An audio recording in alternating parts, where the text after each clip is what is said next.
I arranged the graduate school applications in a precise fan across my kitchen table, the letterheads forming a rainbow of academic promises.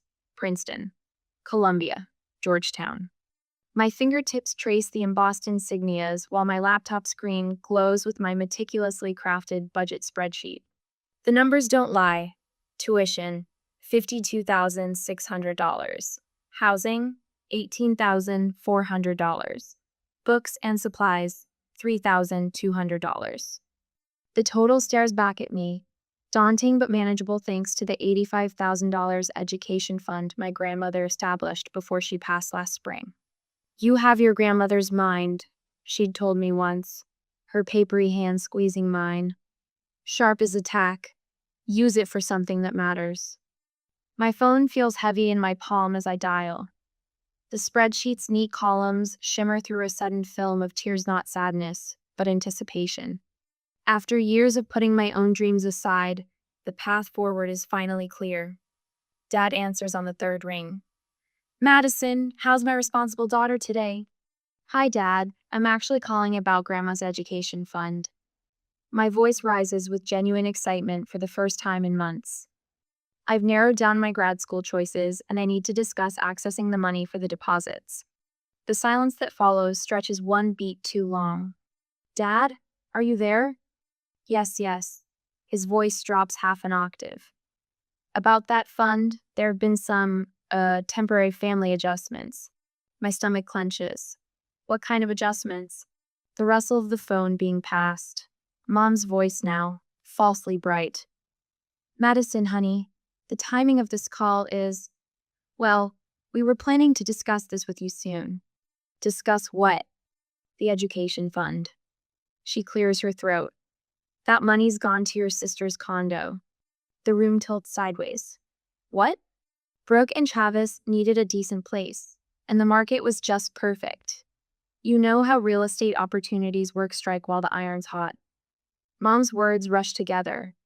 They found this adorable 3-bedroom in Oakwood Hills with a pool access, and my education fund paid for Brooke's condo? Each word feels like glass in my throat. "Now don't be dramatic." Dad's voice again. "Speakerphone now. You're smart, you'll figure it out. Student loans exist for a reason." My hands tremble so violently I nearly drop the phone. Blood pounds in my ears. The applications on my table blur into meaningless colored rectangles. "Madison, are you there?" Mom's voice seems to come from miles away. A memory surfaces with cruel clarity. Brooke, age 12, twirling in a brand new Easter dress, while I wore her outgrown one from the previous year. Madison doesn't mind. Mom had told the questioning church ladies. She's not fussy about clothes like her sister. Another flash. Dad beaming at Brooke's class in algebra while my straight. A report card sat unacknowledged on the refrigerator. "Your sister needs more encouragement with academics," he'd explained when I finally asked why.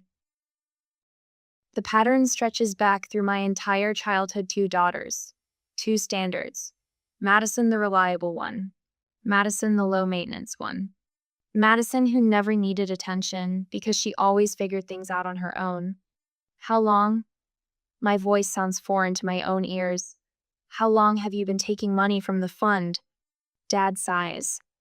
"Now, Maddie." "How long?" "About 18 months, Mom admits. Small transfers at first, then the bulk for the down payment in February. 3 months after Grandma died. While I was still writing thank you notes for funeral flowers, that money was legally designated for my education." My knuckles whiten around the phone. "Grandma established it specifically for my master's degree." "Oh, honey." Mom's laugh holds a dismissive edge. "It's not like we robbed a bank. It's family money being used for family. It was my inheritance." "And what exactly are you going to do about it?" Dad's tone hardens. "Sue your own parents?" The word lands like a revelation. Sue. Legal action. Consequences. If necessary, yes. Their laughter simultaneous and genuine, it cuts deeper than their words. "With what money?" Dad asks. "Don't be dramatic, it's family." I end the call without another word. The applications stare up at me from the table, mocking my careful planning. The spreadsheet glows from my laptop, each number now a monument to my naivety. The future I'd mapped out dissolves before my eyes. My hands stop trembling. What would you do if the people who should protect your future were the ones who destroyed it? Would you walk away to keep the peace, or fight back with everything you have? I close my laptop with a quiet click of finality. They're about to discover exactly what their responsible daughter is capable of. I wipe the last tear from my face as the elevator doors open to our office floor. No more crying. Grandma wouldn't have wallowed. She would have acted. My cubicle feels like a sanctuary after 3 sleepless nights. I spread Grandma's papers across my desk, bank statements, legal documents, handwritten notes. My fingers trace her elegant script. Education fund for Madison Elizabeth Anderson. Not a penny for Brooke, not a cent for a condo with pool access. The clock reads 7:15 a.m., 2 hours before anyone arrives. Perfect. I create a new folder on my computer. Betrayal documentation. Harsh? Maybe. Accurate? Absolutely. Into it go scanned copies of every relevant document, followed by a meticulous timeline of conversations. Each entry stings like reopening a wound. The 12th of January. Dad promised to set up fund access after tax season. The 8th of February. Mom mentioned temporary family borrowing. The 15th of March. Discovery of complete fund liquidation for Brooke's condo. A shadow falls across my keyboard. I slam my laptop shut. Early bird catches the evidence. Lorraine Chen, my boss, 60-something with salt and pepper haircut and a no-nonsense bob. I hadn't heard her come in. Just organizing some personal papers, I mumble. She sets a coffee cup beside me, the good stuff from the cafe downstairs, not the office sludge. People with nothing to hide don't jump when their boss appears. She leans against my desk. What's wrong, Madison? Something in her steady gaze breaks my carefully constructed dam. The story spills out in halting sentences. Lorraine doesn't interrupt, doesn't offer empty platitudes. When I finish, she simply asks, "May I?" and gestures to the bank statements. Her eyes narrow as she reads, "Did you know I practiced estate law for 20 years before switching to policy work?" I shake my head. This, she taps the document with a manicured finger, is misappropriation of designated funds. Your grandmother created a legal instrument with specific terms. Your parents violated those terms. They're still my parents, I whisper. Lorraine's face softens momentarily, then hardens. And you were their child to protect. 3 days later, we sit at a corner table in the bistro across from our office building. Lorraine pushes aside her half-eaten salad and pulls out a legal pad. First, we document everything: bank transfers, verbal statements, written communications. Second, we determine if your grandmother established the fund through a trust or simply designated accounts. Third, we explore legal remedies. My stomach knots. Legal remedies against my own family. Your family acted against you first, Lorraine reminds me. The question is whether you'll let them get away with it. Back home that evening, I dig deeper into Grandma's papers. Among her address book pages, a business card slides out. Vincent Anderson, senior partner, Prescott and Anderson Legal Group. My father's brother. The one who disappeared from family gatherings after some mysterious dad years ago. My finger hovers over the LinkedIn message button for 10 minutes before I type. Uncle Vince, this is Madison. I need to discuss something regarding Grandma's estate. Could we speak privately? I hit send, expecting days of silence. My phone rings 17 minutes later. Madison. His voice sounds eerily like Dad's, but sharper, more precise. I've been waiting for someone to notice. Notice what? The irregularities. Your father's sudden lifestyle improvements. The new car. Brooke's condo announcement. The timing after Mother's passing seemed convenient. My heart pounds. You suspected? I've been watching from a distance for years.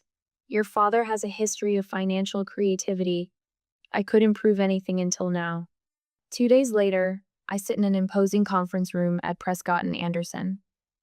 Uncle Vince looks nothing like the vague memories from my childhood, taller, leaner, with calculating eyes that miss nothing. The forensic accountant, he's brought in slides, a folder across the polished table. We've identified multiple unauthorized transfers beginning 18 months ago. Small amounts at first, 5,000 here, 10,000 there, accelerating after your grandmother's death. Vince taps the timeline. They started before Mother died, while she was still in hospice care. The room spins. Before she died? How? Your father had her power of attorney during her final months. He abused it. There's more, says the silver-haired woman beside Vince. We've accessed communications between your sister and her fiancé. She passes me a printed email. Brooke's name at the top. My vision blurs as I read. Mom says Madison won't need it anyway. She's always figured things out herself. Besides, she's only talking about grad school because she hasn't found a husband yet. My hands tremble. Not just theft dismissal of everything I value. We have enough for a civil suit, Vince says quietly. The question is, are you ready for what comes next? This will fracture your family irreparably. They fractured it, I whisper. I'm just exposing the break. My phone buzzes with a text from Lorraine. My home office is yours if you need neutral ground. I've been in your shoes. Justice matters. Another message appears from Sarah, my friend since college. Whatever you're going through, I'm here. No questions asked if you don't want them. Then, most unexpectedly, an email from Mrs. Winters, Grandma's home health nurse. Your grandmother spoke often of your educational aspirations. She was explicit about her wishes for that money. I'd be willing to provide a sworn statement if needed. I look up at the faces around the conference table, professional strangers, and a once distant uncle, now united in my corner. For the first time in days, I don't feel alone. What's the next step? I ask, my voice steadier than I expect. Vince smiles, a small, grim expression, nothing like my father's easy charm. Now we show them that the quiet one in the family finally has something to say. Have you ever discovered that someone you trusted completely had betrayed you? The moment Madison realizes the depth of her family's deception will leave you breathless.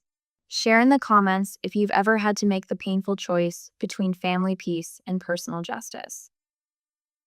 My phone vibrates for the 18th time today. The Anderson family group chat has erupted into a volcano of concern, guilt, and thinly veiled threats. I slide the phone face down on my coffee table and turn back to the stack of legal documents. Uncle Vince's attorney had couriered them over with instructions to review before tomorrow's meeting. The phone buzzes again, then chimes with a voicemail. Against my better judgment, I press play. Madison. Mom's voice breaks, a theatrical catch that used to send me running to fix whatever was wrong. Family matters should stay private. You've always understood that. Whatever this is about, we can discuss it without strangers involved.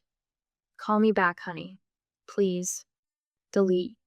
My finger hovers over the group chat. 27 unread messages. The preview shows fragments, completely unreasonable, and after everything we've done, and your sister is devastated.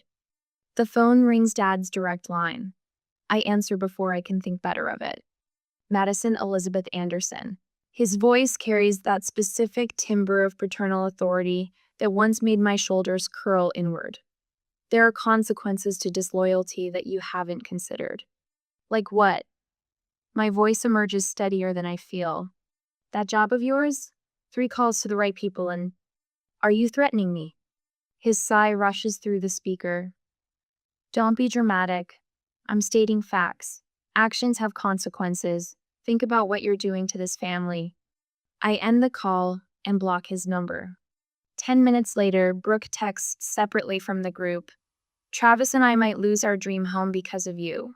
Is that what you want? To destroy your sister's future?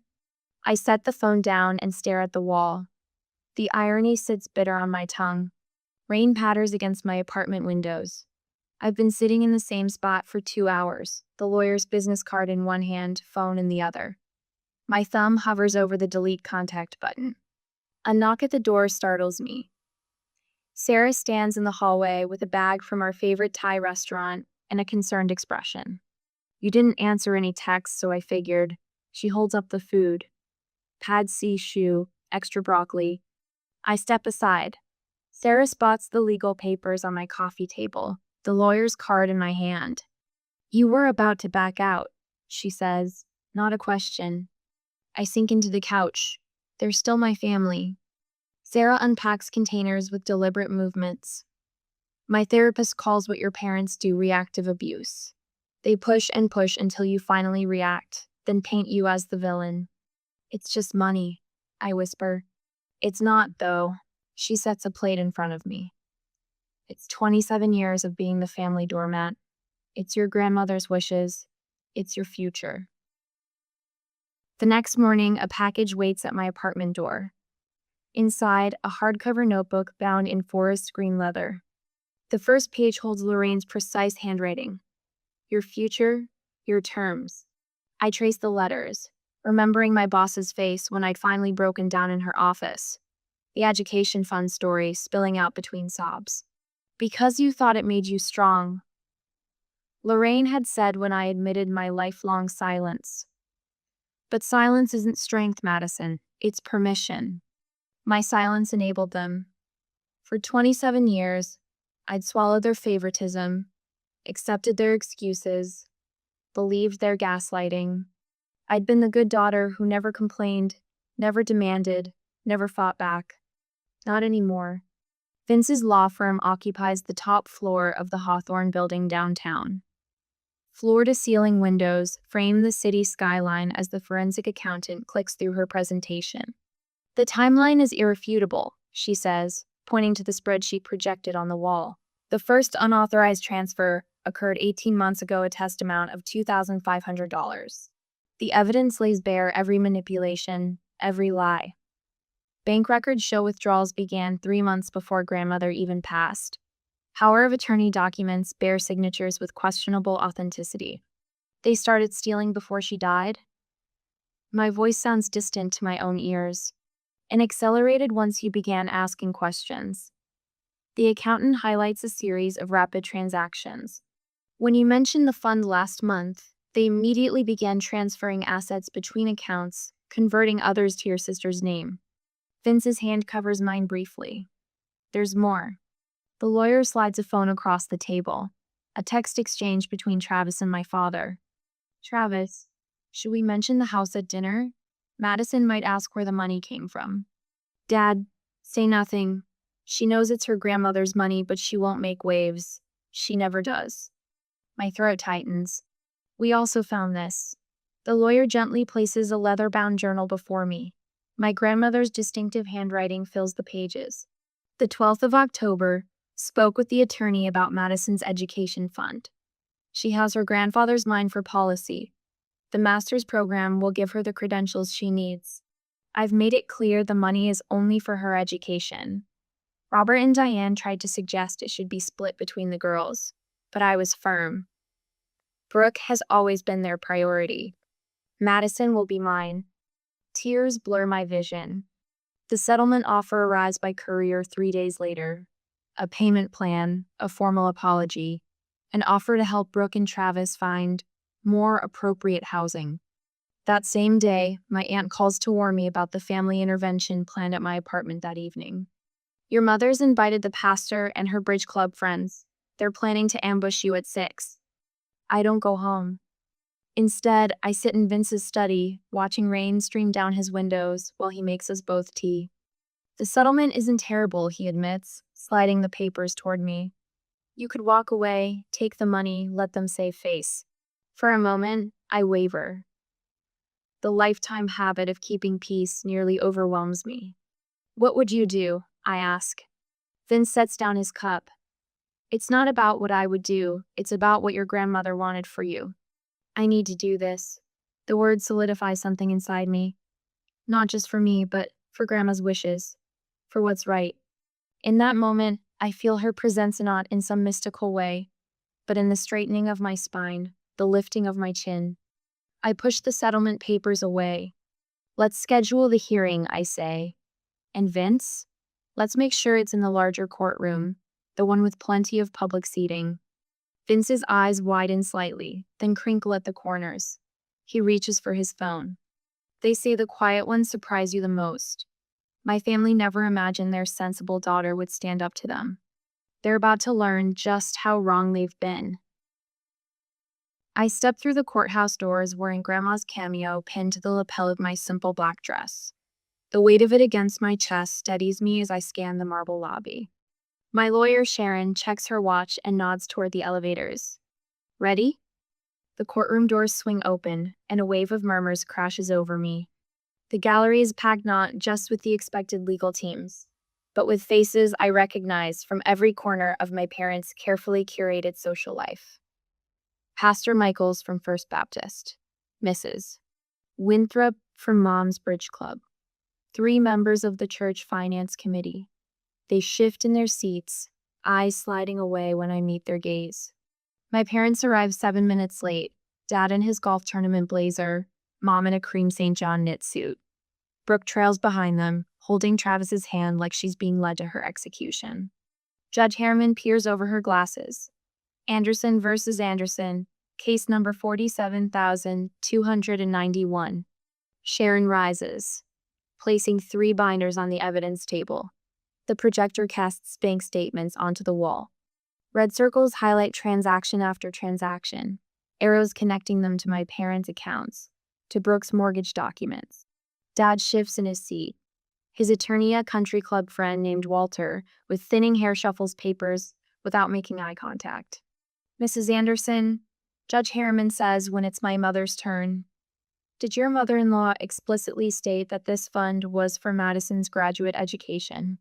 Mom smooths her skirt. Well, Mother Anderson had many conversations about the children's futures, very general conversations. Sharon approaches with a document. This notarized letter from 2017 seems quite specific about Madison's master's degree. Mom's foundation cracks. A flush creeps up her neck as she reads. Yes, but families adjust priorities as circumstances change. Elizabeth would have understood. Did she understand before she died? Or did you make these adjustments after she was no longer able to object? I testify next, my voice steadier than expected. I describe finding the grad school applications, making the phone call, the slow dawning horror as I realized what had happened. And what was your father's response when you mentioned potential legal action? I meet Dad's eyes across the courtroom. He laughed. They both did. He said, with what money? A soft gasp ripples through the gallery. Dad's testimony unravels like a cheap sweater. He claims the transfers were temporary, contradicting sworn statements about their permanence. He insists Grandma verbally amended her wishes, then admits under cross-examination that this conversation happened after her stroke. First National's bank manager takes the stand next, her gray suit as crisp as her testimony. We noticed unusual pattern shifts in the trust account beginning 18 months ago. Large withdrawals occurred immediately following Mrs. Elizabeth Anderson's hospitalization. Did you flag these transactions? Sharon asks. We attempted to contact the primary account holder, but by then she was unable to communicate clearly. Travis fidgets during his testimony, pulling at his collar. Sharon shows him a credit card statement. 3 days after receiving the down payment funds, you purchased a boat? He glances at Brooke, then back at his hands. We figured more money would come if we needed it. Her parents always covered Brooke's stuff. Brooke testifies last, mascara smudged beneath her eyes. Did you know the source of the funds for your condominium purchase? Mom and Dad said it was family money. And you didn't question why your sister's education fund was suddenly available for your housing needs? Brooke glances at her parents, then back at her lap. We thought she'd just get over it. Madison always does. The words hang in the air like smoke. Judge Harriman returns from recess, her face granite. I'm issuing an immediate freeze on all assets belonging to Richard and Patricia Anderson pending final judgment. Furthermore, I'm placing a temporary lien on their primary residence. Dad's face drains of color. This court takes the misappropriation of designated trust funds extremely seriously. As we file out, Pastor Michael steps toward me, not my parents. Madison, when you're ready to talk. Mrs. Winthrop turns her back when Mom tries to speak to her. Uncle Vince, waiting silently in the back row, gives me a single, affirming nod. In the hallway, Walter corners Sharon. We need to discuss settlement options. Immediately. They sequester us in a conference room. My parents sit across from me, smaller somehow than they were this morning. A full repayment plan, Walter offers, with interest and a public apology. Mom reaches across the table. For the first time since this began, her eyes hold something besides indignation, something that might be genuine regret. Maddie, please, we made a terrible mistake. I look at her manicured hand, remembering how it used to smooth my hair when I had nightmares. How it later waved away my achievements while applauding Brooke's smallest efforts. The time for that was before this began. I stand, gathering my purse. Mom's whisper follows me to the door. What happens to us now? The question hangs between us like a sentence neither of us can finish. The courthouse air conditioning hums with mechanical precision as I smooth my navy pencil skirt and adjust Grandma's cameo pin. 3 weeks of depositions, evidence submissions, and sleepless nights have led to this moment. My reflection in the polished wooden table shows someone I barely recognize as shoulders back, chin high, eyes clear. Across the aisle, Mom and Dad huddle with their attorney. Dad's collar hangs loose around his neck. He's lost weight. Mom's usually perfect hair phrase at the edges, her foundation failing to hide the shadows beneath her eyes. The empty chairs beside them speak volumes. Brooke texted last night. This is your vendetta. We refuse to participate. Travis and she fled to his parents' lake house, accountability left behind like unwanted baggage. All rise. Judge Peterson enters with purposeful strides, her silver-streaked hair pulled back severely. The gallery rustles faces I've known my entire life filling the rows. Mrs.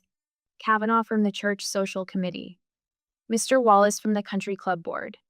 Principal Reeves, who hired Brooke straight out of college. After reviewing the evidence presented in Anderson, this court finds clear and incontrovertible evidence of flagrant abuse of trust. Judge Peterson removes her reading glasses, addressing my parents directly. What makes this case particularly disturbing is not merely the financial transgression, but the calculated manipulation of a familial relationship. The court orders immediate repayment of the full $85,000, plus 8% compound interest from the date of first unauthorized withdrawal. She pauses. Additionally, the defendants shall cover all legal expenses incurred by the plaintiff and punitive damages in the amount of $25,000 for breach of fiduciary duty. A collective intake of breath ripples through the gallery. Given the defendant's financial situation, the court orders the family residence at 1,432 Oakwood Drive be listed for sale within 14 days, with proceeds directed first to satisfy this judgment. Mom sways in her seat. Dad catches her elbow, his knuckles white. The gavel cracks like summer thunder. It's over. I don't realize I'm crying until Uncle Vince silently passes me his handkerchief. Not tears of triumph, just quiet acknowledgement that Grandma's wishes have finally been honored. Outside on the courthouse steps, Aunt Lydia, Mom's sister, approaches with hesitant steps, then deliberately walks to my side. Your grandmother would be proud. Her voice wavers. She always said you had steel in your spine. Mom stops halfway down the steps, mouth opening and closing like a fish stranded on shore. 3 days later, a certified envelope arrives at my apartment. Inside, a formal letter on First Presbyterian letterhead. After careful consideration, the church leadership committee has voted unanimously to remove Richard and Catherine Anderson from all leadership positions, effective immediately. Mrs. Kavanaugh's signature, precise and black, anchors the bottom of the page. That same afternoon, Mr. Wallace calls. Thought you should hear it from me, Madison. The country club board met this morning. Your parents' membership has been, well, revoked. 32 years, gone in a 15-minute vote. I drive past Brooke and Travis's condo after work. A foreclosure notice flutters on their door. Through the windows, cardboard boxes stack haphazardly. Principal Reeves didn't waste time. Brooke's classroom already reassigned after the ethics review. We cannot employ educators who demonstrate such significant lapses in judgment, the board concluded. Wildwood Amusement Park reached similar conclusions about Travis, his supervisor citing character concerns incompatible with our family values. The sky darkens as I drive across town to my childhood home. I park across the street, watching strangers in business attire measure and assess. Dad stands in the driveway, arms crossed tight across his chest as a woman in a crimson blazer gestures toward the roof. Behind them, Mom moves from window to window inside the house, touching curtains she sewed 30 years ago. The home where I learned to walk, where Dad built that ridiculous garden trellis that collapsed during my high school graduation party. A beat-up moving truck sits in the neighbor's driveway, discount movers stenciled on its side. Beside it, folding tables display crystal bowls, silver candlesticks, and the grandfather clock that chimed through my childhood. A hand-lettered sign reads, "Estate sale, everything must go." Mom emerges with a banker's box labeled photo albums, her steps unsteady on the porch steps. On the passenger seat of her car, rental applications for Sycamore Gardens, the one-bedroom units in Westfield's lowest income neighborhood. The complex sits behind the petting zoo where Travis now shovels hay, the only place that would hire him. Dad glances up, somehow sensing my presence despite the distance and gathering darkness. Our eyes lock across the quiet street. For one suspended moment, I see recognition in his face, not of his daughter, but of actions that cannot be undone. A notification pings my phone an email from Georgetown, confirming my enrollment deposit has been received. My future waits, stretched out like an unwritten page. They say karma comes when you least expect it. I never wanted destruction, just justice. But some actions set off consequences that can't be controlled. As my family's comfortable world collapses around them, I face my hardest question yet. Was it worth it? The streetlights flicker on as I head home, illuminating the path forward one light at a time. Sunlight breaks through my bedroom blinds, casting golden bars across the acceptance letter framed on my wall. Princeton University, Master of Public Administration. 3 months into my first semester, and the letterhead still makes my breath catch every morning. I trace the edge of my grandmother's photo beside it. "We did it," I whisper, straightening her silver frame exactly parallel to my merit scholarship certificate. The award covers what her education fund should have a different path to the same destination. My phone buzzes. Not the old number my parents still call weekly, but my new one, known only to people who've earned my trust.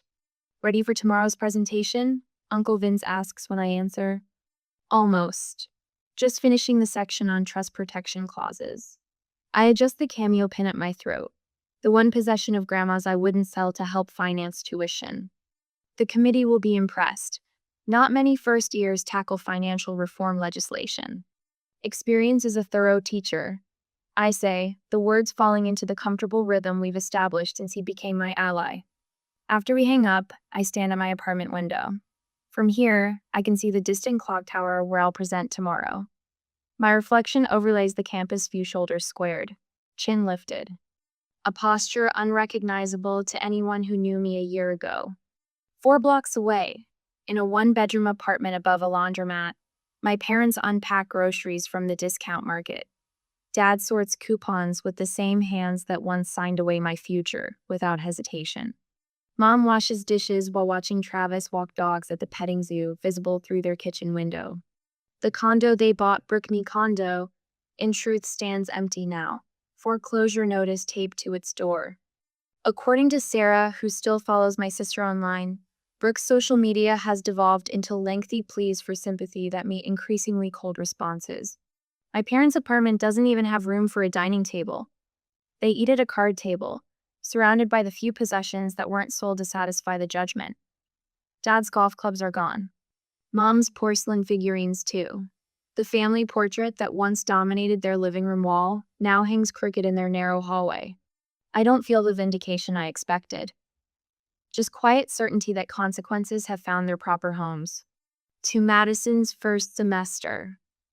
Lorraine raises her glass across the restaurant table. Her celebration dinner marks the end of my first month of classes. The small victories matter now. To allies who become family, Uncle Vince adds, his eyes crinkling with genuine pride. Sarah squeezes my hand under the table. Her weekly video calls have anchored me through the transition, her friendship a constant, while everything else shifted. The waiter brings a small package, another card from my grandmother's bridge club, women who've rallied around her memory and my fresh start. 6 months ago, I faced my family's betrayal alone. Now support surrounds me from directions I never anticipated. Dr. Keaton's office smells of leather and lemon polish. I sit in the same chair every Tuesday, working through family tangles that once seemed impossible to unravel. You wrote about boundaries this week, she notes, gesturing to my journal.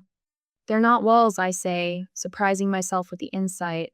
They're more like property lines, clear markers of what's mine to protect. She nods. And the anger? I consider this less sharp, still there but not consuming everything else. Later, walking across campus, I stop to watch a cardinal land on a snow-covered branch. Simple beauty breaks through, a moment of joy that doesn't feel stolen or temporary, just mine. So, if a trust specifies educational purposes, the funds can't legally be redirected without proper documentation and consent. I explain to the community college classroom. 20 students, mostly women, mostly older, scribble notes. My volunteer work at the financial literacy program wasn't required for my degree. I chose it anyway. A young woman raises her hand. How do you know all this stuff about inheritance protection? The question hangs in the air. My throat tightens. Experience, I finally answer, is the most expensive teacher. At my desk, the small shrine I've created holds my grandmother's photograph and her favorite saying, handwritten and framed. Education is the one thing no one can take away from you. Beside it lies notification of my summer internship with the Family Financial Protection Coalition. My first paper on educational trust legislation received the highest grade in my cohort. I touch the cameo at my throat, feeling its familiar contours. Tomorrow, I'll stand before a classroom as a teaching assistant for the first time. In the window's reflection, I almost see my grandmother standing behind me, her hand on my shoulder. Some lessons aren't in any textbook, I whisper to her ghost, but they're the ones that truly educate us.